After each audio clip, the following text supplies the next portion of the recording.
with a couple of different people, and thankfully that was actually a good way. So get that right off the bat. We're not starting off on a bad foot, at least we hope.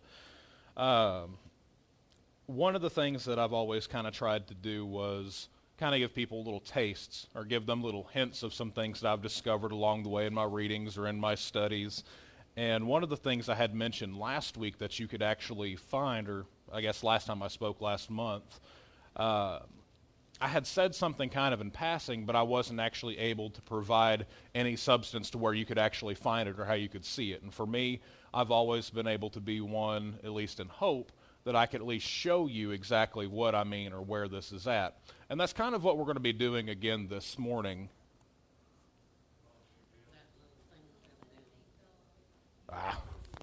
It's all good.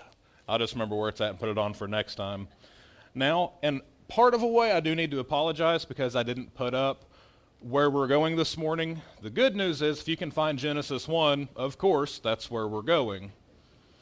And a lot of this that I'm going to be talking about this morning, this is a result of a study that I'd done back in November 2017.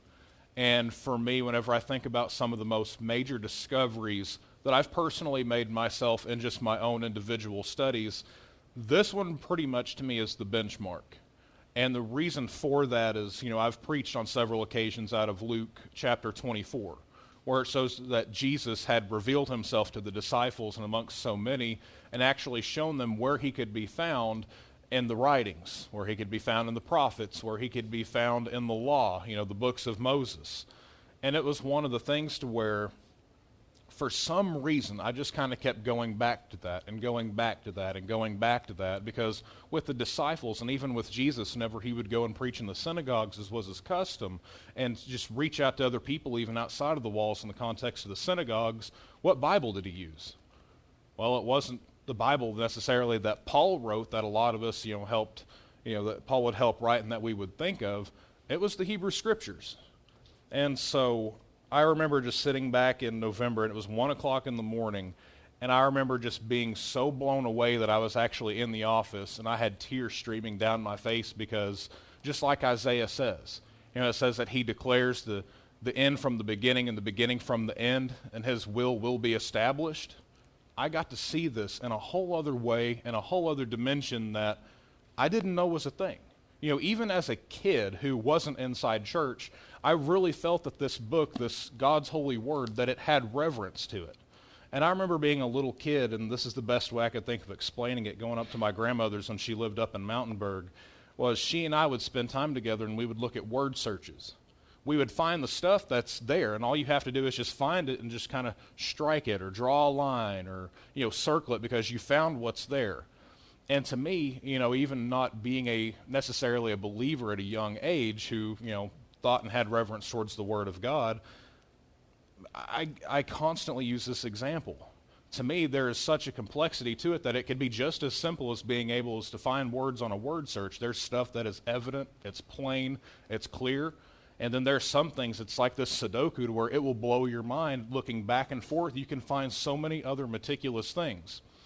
And the comment that I had made last month that I want to kind of expound on this morning was that you could actually find and show and teach the gospel in Genesis 1:1. Now, in the beginning, God created what? The heavens and the earth. Okay, where's the gospel in that? I mean, seriously, whenever you think about a verse of Scripture that you think might be real powerful, real dynamic, it's really contributed to your faith and life, a lot of the times people will think of, John 3:16 is the most famous example. For God so loved the world, he gave his only begotten Son, that none may perish but have life everlasting, or something to that effect. So that's one thing. People really get a thing out of that. And then they also get, Christ who strengthens me, Philippians, was it 4:13? I believe it is. I can do all things through Christ who gives me strength. That's another one of them. One always thrown at me. You can probably know where I'm going. Jeremiah 29:11. Even though that was not applied to an individual basis, once that was first pinned down, that was more like national slavery, but, hey, cool, whatever. We can also see that God does have plans for our lives. And whenever you think about a verse of, in the beginning God created the heavens and the earth, that just really doesn't have that to it that the other ones seem to have on an individual level. And that's kind of what I want us to do this morning, is to realize that even in the most basic and simplistic verses, in the beginning God created the heavens and the earth, about how there is so much more that is staring us in the eyes than we can even fathom. Now, I had a sheet of paper with me. I don't know where it went off to. Boy, we're starting off to a great way. Here it is. You probably have the same sheet of paper. It has the funny spaghetti squiggles on it, and it also has the lawn gnome. I tried to cut off the lawn gnome, but that didn't work out, and Dwayne says that's me, so we'll go with that. This sheet of paper here, this is the very first verse of Scripture, of the Bible, in Hebrew. Couple ways. I tried to make this as simplistic as possible, because I remember whenever I tried learning all this stuff. If you see where we have the rows of letters going across, and then to the side it has the 1 with the line, 2 with the line, that indicates that's the first word, the second word, third word, so that's how we'll dissect that. And if you take a look at the top line, it would look like in reverse order. We have the 1 above the 1 letter, a 2. Remember, they read from right to left. So if I was to put this all on one line, I guarantee 90% of us, including me, would start reading it backwards. And I like to think I'm somewhat used to this. So that being said, in the beginning, God created the heavens and the earth, Genesis 1:1. And in Hebrew, it's Bereshit bara Elohim et hashemayim ve'et haaretz. Don't expect anybody to remember that when we leave, so y'all are off the hook, no quiz. Now, there's a branch of Bible study that, and it's really not just specific to Bible study, it's a branch of study that is for any literary text. For most of us, that would just mean to Bible study, and it's called hermeneutics. And this is something that has existed for hundreds and thousands of years. And it's just a branch of knowledge that deals with interpretation of different literary styles. And I'm going to introduce to you this morning some of the ways that teachers and rabbis of Jesus' age, before and afterwards, how they intended and how they studied Scripture and how they found some of these things out. The comment that I made last month was, like I said, I could show you the Gospel of Genesis 1:1. There's a lot of other little things I've mentioned before with the very first word of the Bible, the very first word on the top line, Bereshit. If you take those two central letters, letters 3 and 4, that's the word Aish, which means fire. If you were to drop those two letters out and read the rest of the letters in order, you come up with the word Brit. And the reason why I'm pointing that out is the word Brit is actually the word for covenant. Well, how do we interpret that? Well, God's word, it says in Hebrews, I believe it's 12:29, where it says, our God is a consuming fire. If you go back to the book of Numbers, anything that was intended to be used for a holy purpose, one of the things that had to be done to it was, if possible, it actually had to go through fire. A lot of the gold, a lot of the silver, a lot of the metals, anything that would be used. How do you make it stronger? You get rid of the impurities. Well, one of the things that they say that God's word is to us is a fire. This whole book is teaching us in some aspects, in some ways, to be a covenant of fire, to draw it forth and bring it into us to help purge us of the things that are making us weaker, the things that don't bring us strength. So that was one of the things that they wanted to say here. Now, if you actually take letters 1, 2, and 3, basically the whole word, and split it in half between letters 3 and 4, you get a couple of different interpretations. You could actually get the word create, bara, which is also the second word, but you also get a couple different things. One of them means to create a garment. Letters 4, 5, and 6 means a garment. It could also mean 6. It also could mean thorns. And there's interpretations that we could see either way on that. And one of the things I want to say is, there's a lot of people at my job, at work. We have a heat index of 110, 120, sometimes north of that, and it gets pretty hot. There's a guy out there that he is a bit table-muscled as I am, rather to speak, and a lot of the times you'll see him take the bottom of his shirt, lift it up, and wipe his face. The reason I bring that is I'm very happy that most of the time he wears most of his garments, as I'm sure everybody is very happy all the rest of us do. Now, what is the purpose of a garment or a piece of clothes? A lot of it's to help conceal. A lot of it's to help cover. And one of the things that even in the time of Christ, a lot of the teachers were saying that this whole world was creation to help conceal God. And what I mean by that is, there's also Proverbs 25:2. It talks about it's the glory of God to conceal a matter, but it's the glory of kings to reveal a matter. Well, a lot of the times with Gavin, we will hide something from him, sometimes for a good reason, sometimes for a bad. There's a lot of the times where people play hide and seek. The purpose of the game isn't to be hidden away forever, it's actually to be found. And what they say about this word here, whenever you split the first word in half, is God created so many of the facets and the dimensions of this world and the universe as a way to, whenever you get that peek behind the curtain, whenever you start looking at it in its most basic details, it's something that declares and shows more of God, His principles, His natures. The Psalms always talk about the earth just declares the glory of His hands, His work. And so there's that. If you jump down to the second line, and we'll go back up to 1 in just a minute, I've heard people say this. I think it's interesting. I don't go much into the teachings on this. And by the way, this is actually kind of a quick encapsulated teaching of like a series of 8 or 10 different teachings I have. This is just kind of the bullet point version of it. But bara, the second word, for me, if I were to say, what does JJD mean to you? Probably not a whole awful lot, especially people who don't know my whole name. Myself and my wife might have a little bit more of a glimpse. JJD, Jeremiah James Darden. The second word in Scripture I've heard people teach, and it's accurate. I'm not saying that this is exactly what it means. They say it's an acronym for Ben Ruach Av. Ben, meaning son. Ruach, the R, or what would come across as the R, that's actually the word for spirit. And then you go to Aleph, which is the final letter, Av, Father. And so you can see in bara, the act of creation, you can actually say that those are initials for the Father, the Spirit, and the Son all together. Again, that's one thing.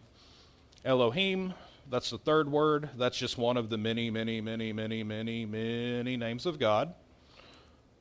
And the one that really gets me is the fourth one down. Now, prior to us starting this morning, the service, the songs, the announcements, I was actually even talking about this with Jesse. And Dawn has taught this before, I've taught this before, and this is the one that I really love. And this is where, to me, where the gospel really picks up in Genesis 1:1. If you were to have a Hebrew and English lexicon where it would show basically what the scrolls show, it's all Hebrew in the original language, and then it has the English translation above it to where you could kind of see what words mean which, you would notice Bereshit, the very first word, in the beginning, bara, and creation, creating, never tell Dale that's just created. He will jump you for it. I got to verify that a few months ago, back in February. Elohim, one of the names of God. And this will say this, but whenever you get to et, this fourth word, in any lexicon that you will look at that has Hebrew and English, it will not show a word affiliated with et. And it was a word for a while that I'd kind of seen that and kind of was stumped a little bit thinking there's got to be something to it. And most definitions or most explanations you will find, they'll say that this is a word that doesn't really translate all that well outside of the Hebrew language.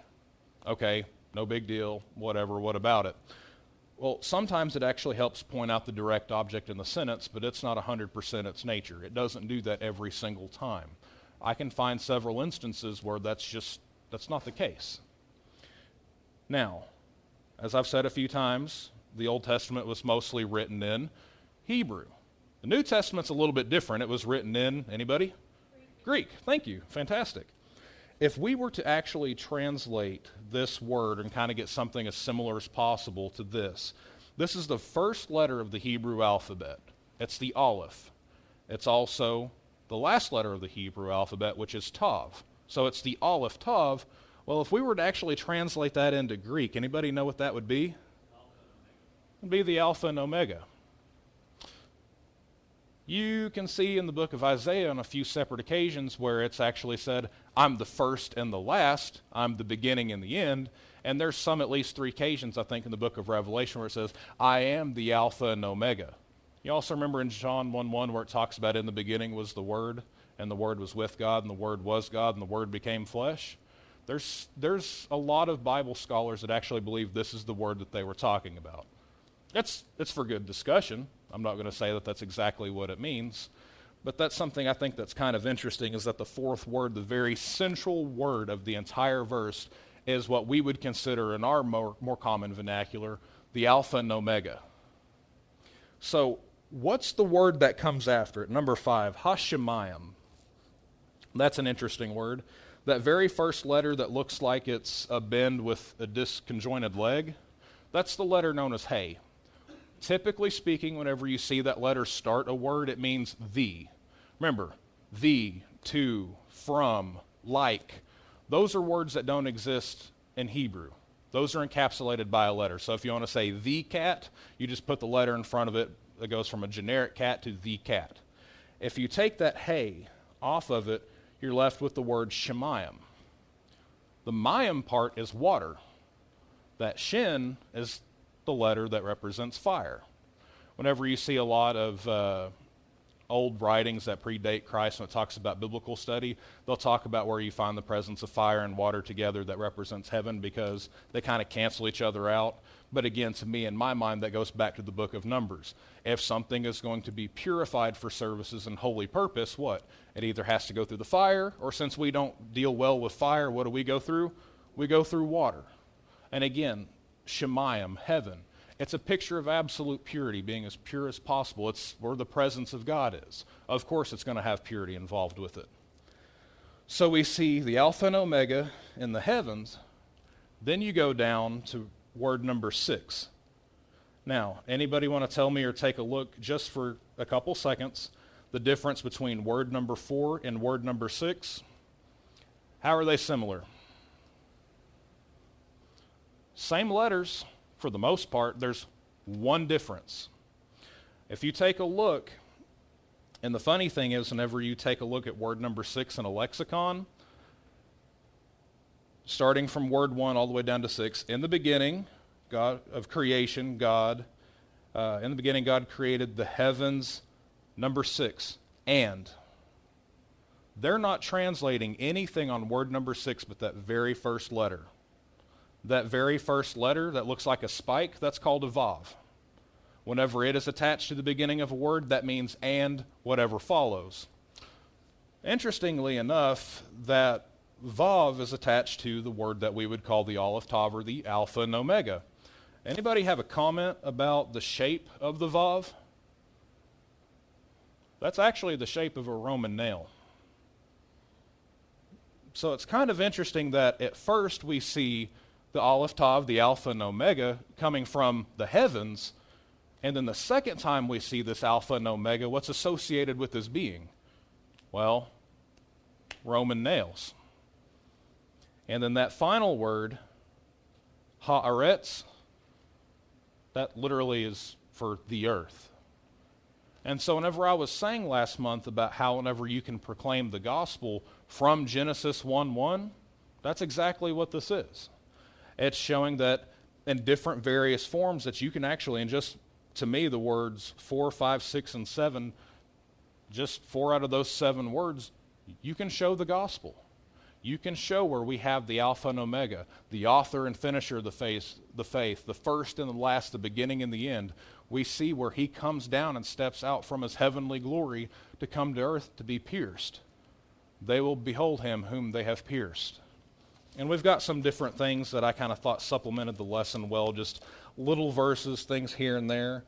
I'd also want to go ahead and dissect a little bit more of that first word. I wanted to kind of get more to the core of what was coming out of this whole thing. If you take the word, anybody ever heard of the term bar mitzvah?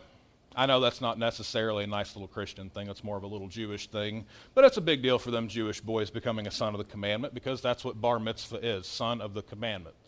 Now, the word bar itself does come from Aramaic origins. Even that being said, though, it's a word that they've adopted into Hebrew for the most part. If you take a look in the saga of Joseph in the book of Genesis, whenever it uses the word bar, sometimes it's affiliated with the word grain. For what I'm doing here, the word bar, literally just means son. Again, we're applying this from an Aramaic filter. But if you take a look at letters 3, 4, 5, and 6, a son, and then the rest of it, which is a sheet, means I will establish. Letters 1 and 2, son. Letters 3 through 6, I will establish. Part of what we have in God's Word. What is it all prophecy about? About how He's going to establish His Son to be the one to rule. Another thing I think is kind of neat, one of the things, let me go back a couple of pages because, like I said, I've got several notes on this.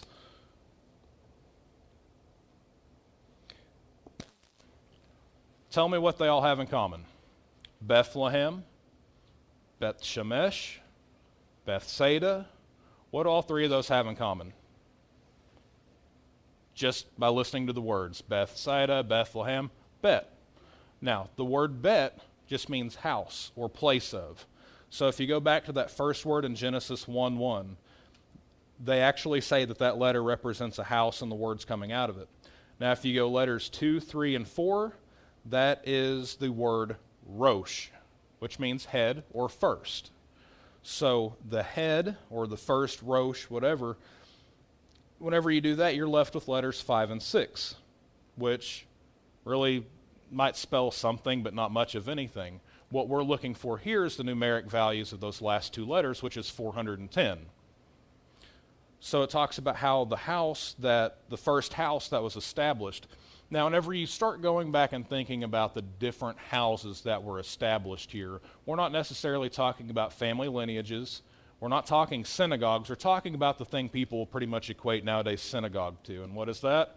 What did Solomon build? Solomon built the temple. How long did that temple last?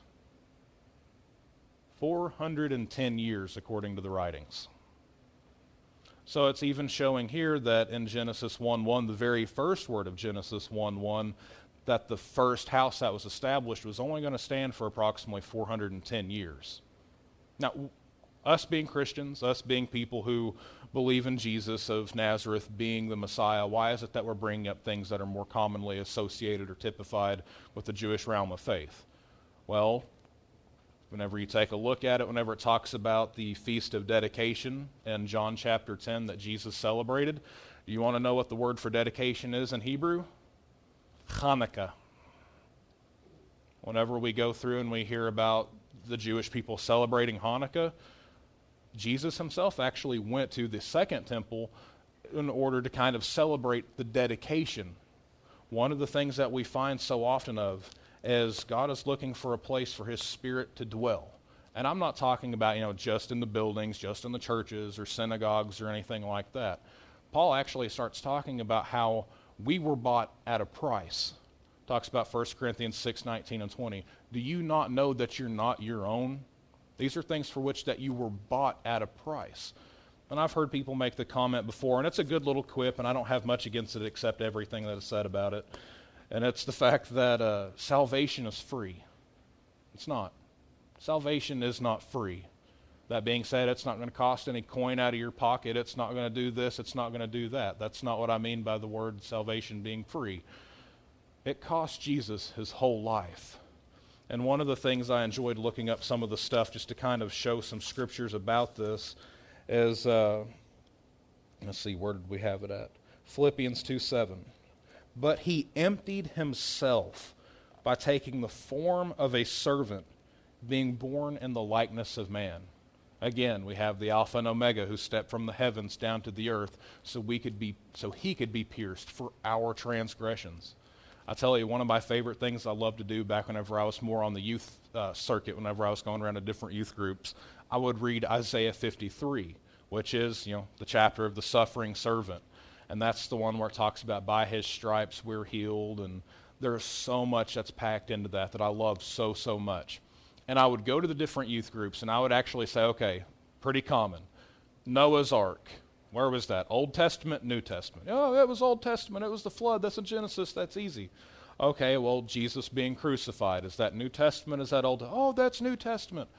Then I would read them Isaiah 53. And hands down almost all the time, they always thought that what I read to them was out of the New Testament because they could show the imagery that was there, that Jesus being scourged talks about just how he was brought down to nothing. And it would blow their minds whenever I would tell them, no, that's actually in the heart of the Old Testament. That's actually chapter-wise outside of Psalms, the longest book of the Old Testament. And I said, and this is something that several hundred years prior to the earthly ministry of Christ himself, explaining in such vivid ways, colorful language being used, showing what was going to happen here. And that's something funny, I think, too, is that chapter. If you want to get technical, ground and pound whenever it comes to the study of the Old Testament, if you go to a synagogue, it is crazy. I've been able to see some of the stuff broadcasted online. Unfortunately, I've never been. But man, they get so meticulous. And if you think my stuff is boring, God help you, you ever step into a synagogue, let me tell you. But they are so technical. But they know their stuff on what it is that they study. There are rabbis, and there are spouses of rabbis and affiliates of rabbis that they stay away from Isaiah 53. Whenever they have people who question them about it, you will literally have to drag that to them to show it to them. Why? Because how do you deny some of this stuff that this isn't Jesus himself? And I get some of the arguments that go back and forth. But think about what some of these verses in the Bible, what they mean to you. You know, I love the story, I believe it's in the book of Mark, whenever it talks about the blind man that's going to be healed. And there's a lot of evangelists that don't preach this one because it talks about how Jesus went to this person and did something, and all of a sudden he opened his eyes and he see men like trees walking, and then Jesus had to perform a step 2 because Jesus couldn't heal him right the first time, or at least that's how they see it. I love that story because it shows that it's not just an initial contact with Christ will solve each and every single one of your problems that you'll ever have. It's having a second touch. You know, I have heard so many stories of people talk about, it's almost like listening to people like talking about their days in football whenever they were in high school. Oh yeah, you would have seen me. I stood up a bunch of all these people and I was right there on that line and I'd bulldoze through anybody, and man, you have people in their 50s and 60s talking about what they did whenever they were 16, 17, and 18 years old.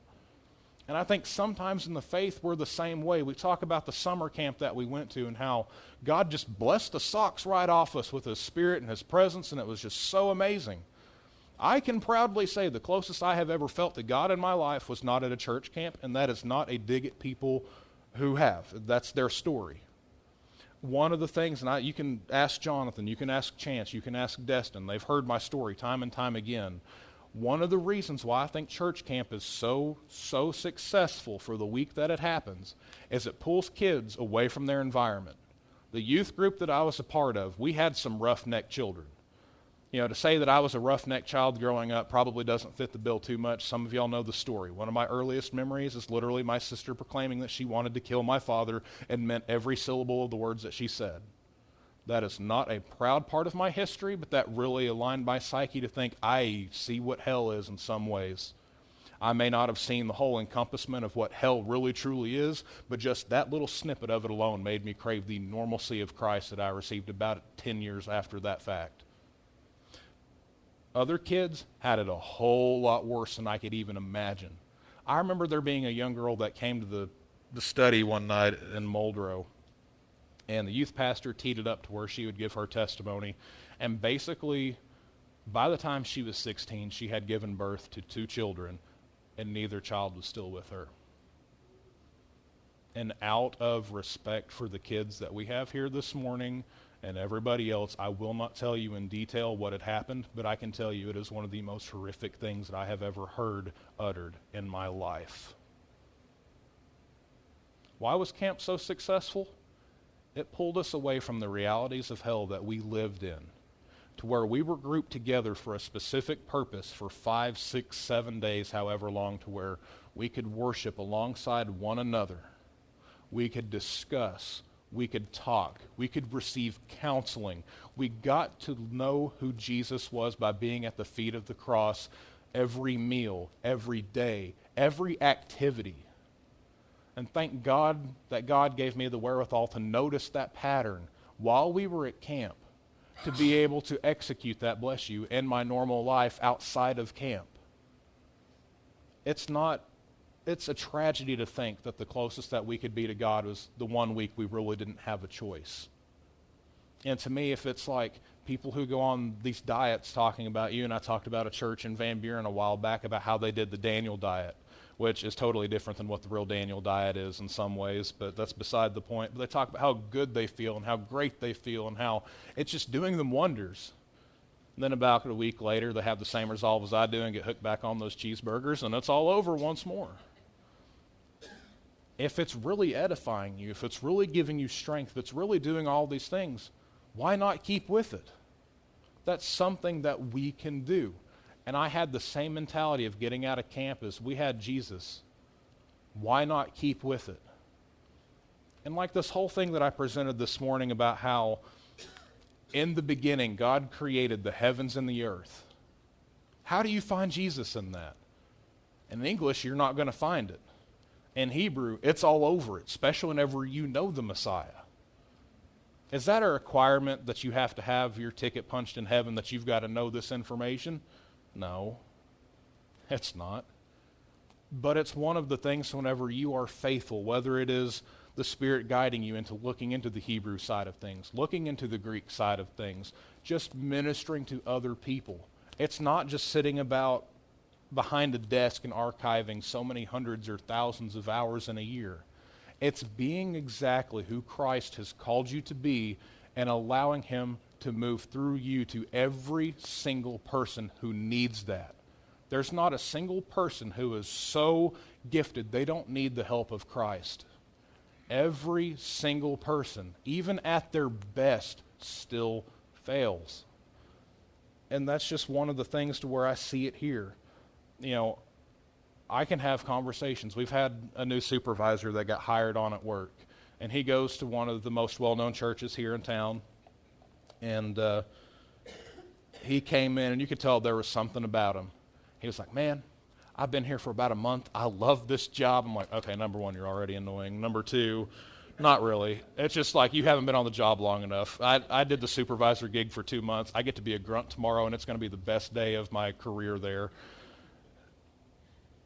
But I noticed he guarded his language. I noticed that he's shown enthusiasm in places where I'm not sure I enjoyed his enthusiasm. He's a good guy, don't get me wrong. So I sat down and talked to him, and come to find out, he's a believer. And I was blessed to be able to share with him some of this stuff. And it was just so cool to see all these things go off like lights, and you know, all these things just pop up. And it was just so cool to have that fellowship again with somebody outside of the context of these walls. And I miss that.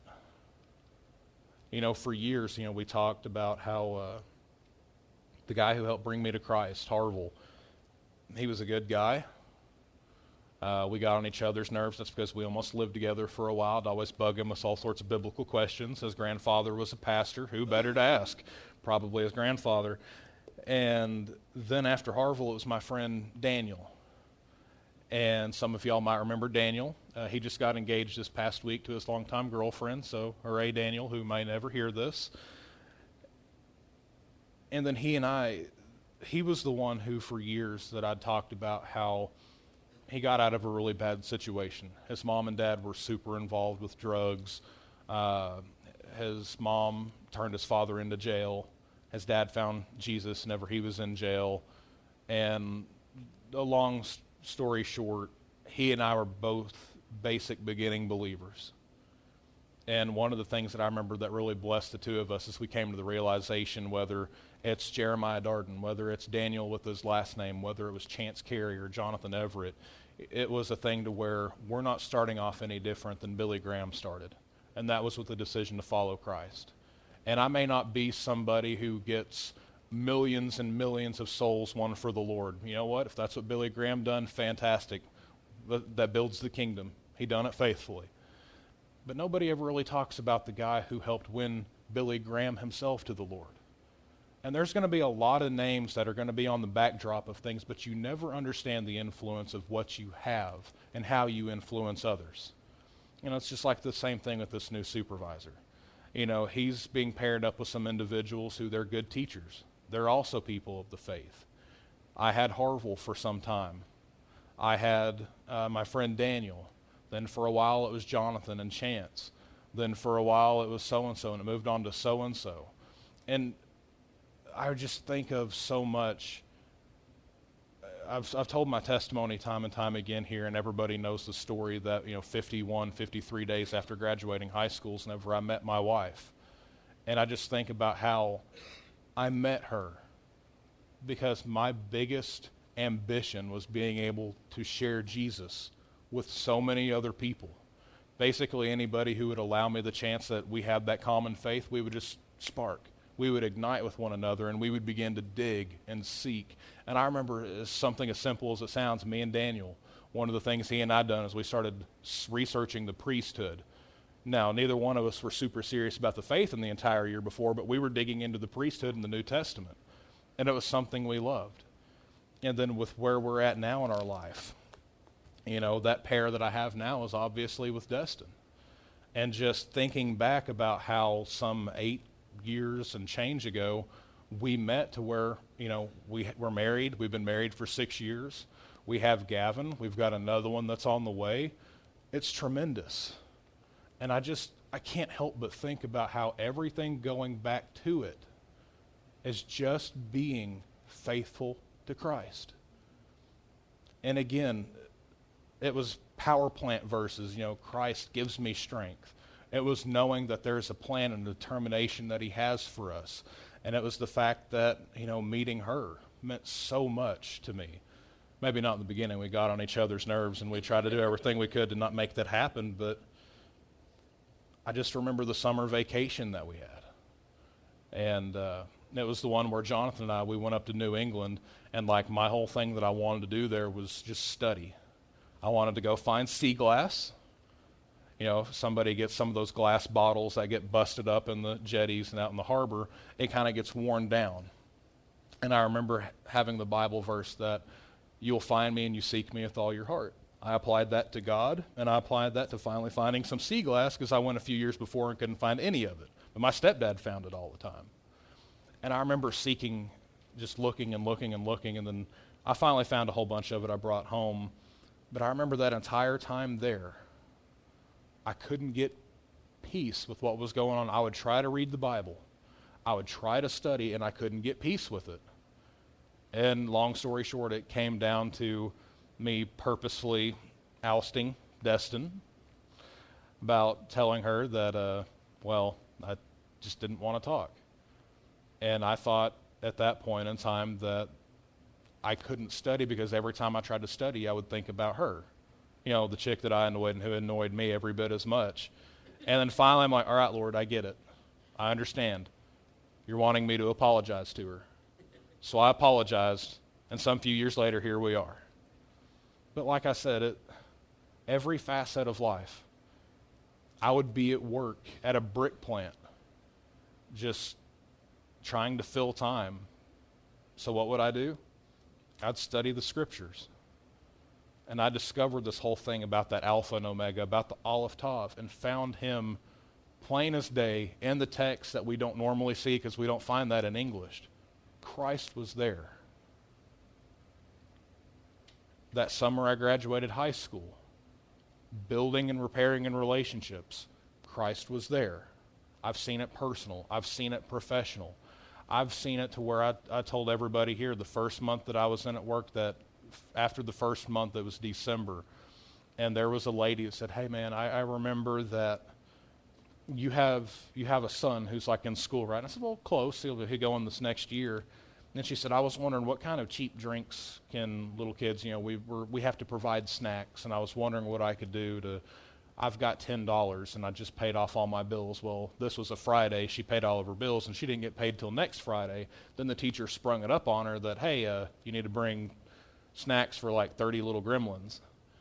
And she's like, I've got to see what I can do about having enough money to do snacks and do this. And she said, I've heard you talk about getting your son snacks before. That's the only reason I'm approaching you about this. I'm not an individual who typically carries money on me. I happened to have a $20 bill with me that day. And I was actually able to pass it over to her. And after about the 20th time of her refusing the money, she finally took it. And she's like, honey, I'll pay you back. I don't want to do this, but I'll pay back. It's all good. You're going to burn through $10 worth of gas the next couple days getting back and forth to work. And if you don't show up to work, you're going to be missing a whole lot more than $20, so just take it. I forgot about it by the next day. Next Friday, she came up to me right before start of shift, just covered in tears, saying thank you so much, and that's all that she could say. Again, relationships, letting Christ be present in them. If I never got that $20 back, it would have not have been that big of a deal. I was indirectly able to bless a whole bunch of little gremlins, which I love, which is perfectly fine.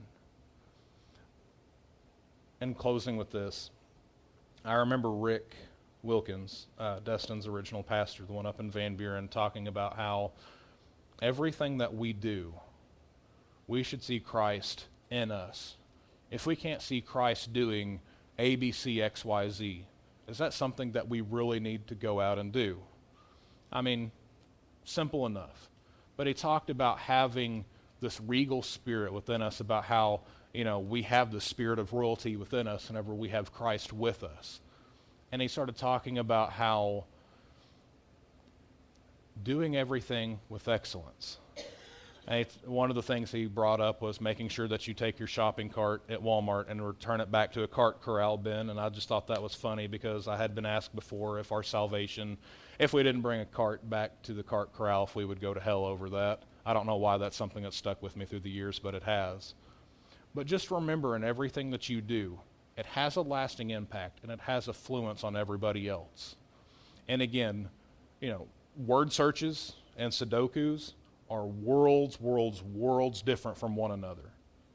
If you have enough thought, you can do either single one of them. And the basic thought of Genesis 1:1, what we went through this morning, was kind of complex. That's not really practical in every single day life when you're interacting with most Christians, and that's perfectly fine.